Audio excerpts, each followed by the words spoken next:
How you doing, everyone, and welcome along to this quick video. So, SimGrid seasons, we've had our ups and downs, they've had their ups and downs.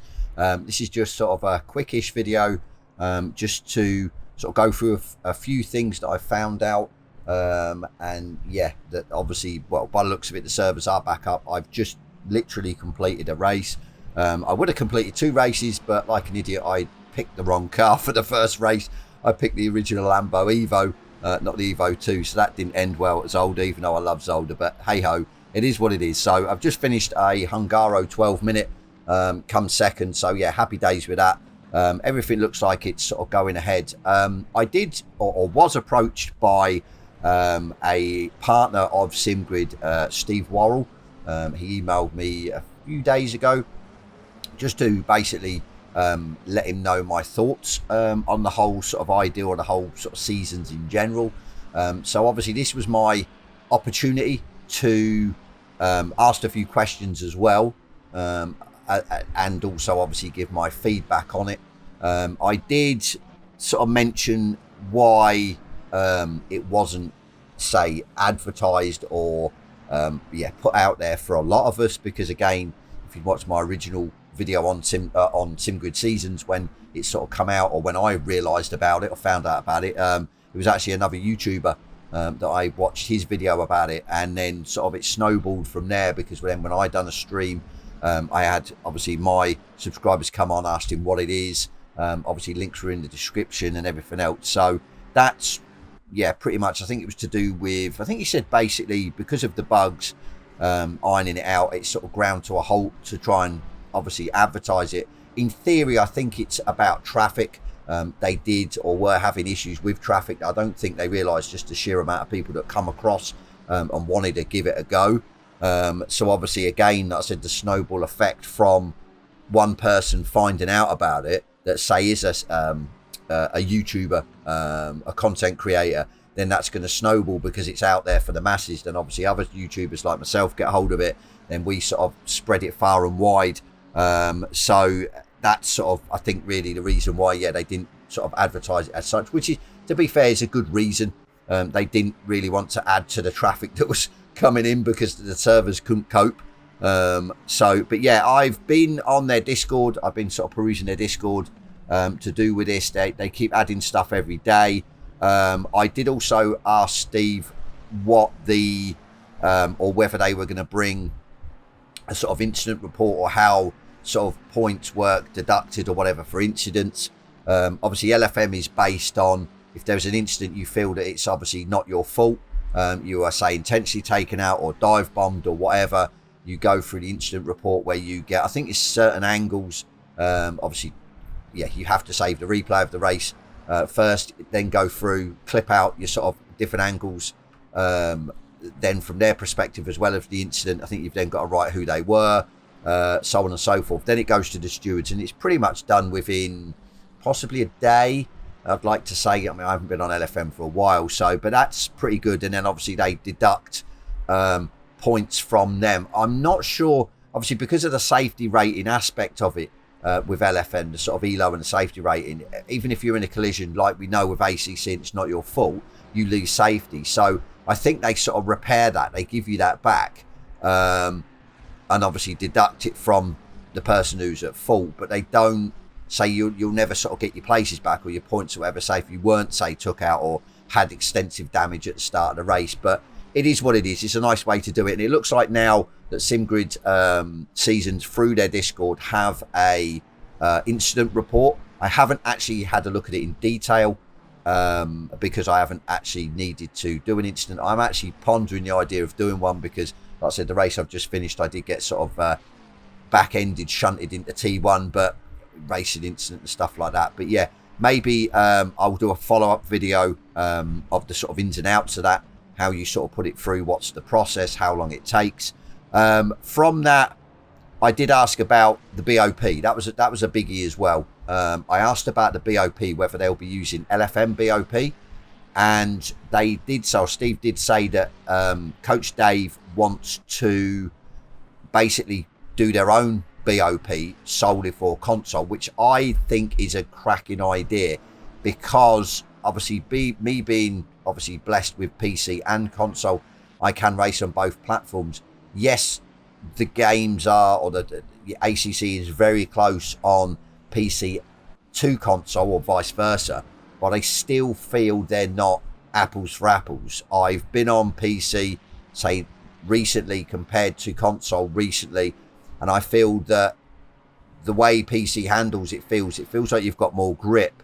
On Xbox or console in general, PC or PS5 and Xbox, it feels like you've got less grip.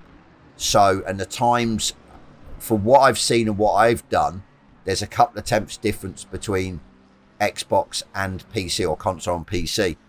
For PC, it's slightly quicker on PC. So for them to actually put the work in to create their own BOP, which I hope they will make public, kind of thing, for us console users or the console communities that actually run seasons and actually use that, so then you know it's legit. We're not actually using the PC version, it's slightly out, so that's a good point.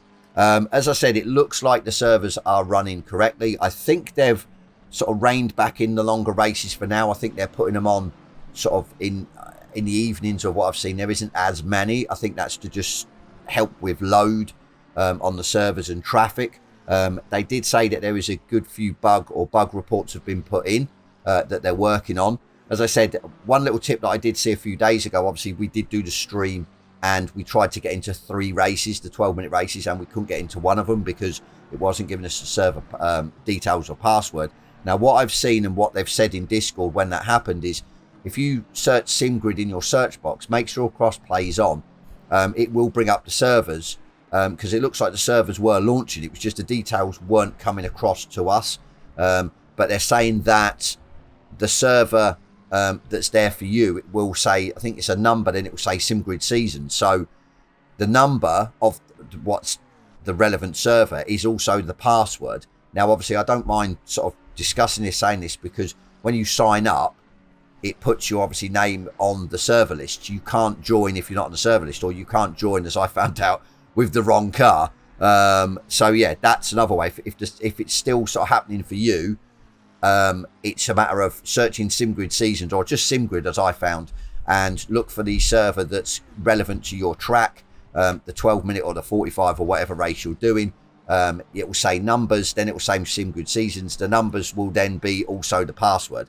So that should help. But it looks to me like it's back to normal, which is really good. So let's have a look. Just having a quick peruse through the messages that I have thrown back and forth to Steve. There's not much else, to be fair. I mean, obviously he did ask my opinion on it. I did say that I think it's a very, very good idea if it takes off, which it looks like it is, with obviously the sheer traffic to bombard the servers at the start. I did say to him that I've discussed before in streams and the video I made, that I do believe once the numbers rise, once you get the numbers every day like LFM, people will then pay the subscription. I know I will. I've also got to try and pay the subscription. One of my subscribers, Tips, did mention about maybe making a video, because with the season pass, I think it's called, is it something like that anyway, $5.99 a month, you do then get in-depth schematics and everything else of your driving, your lap times, and loads of other stuff. So it isn't just about paying the subscription to then get into the longer races.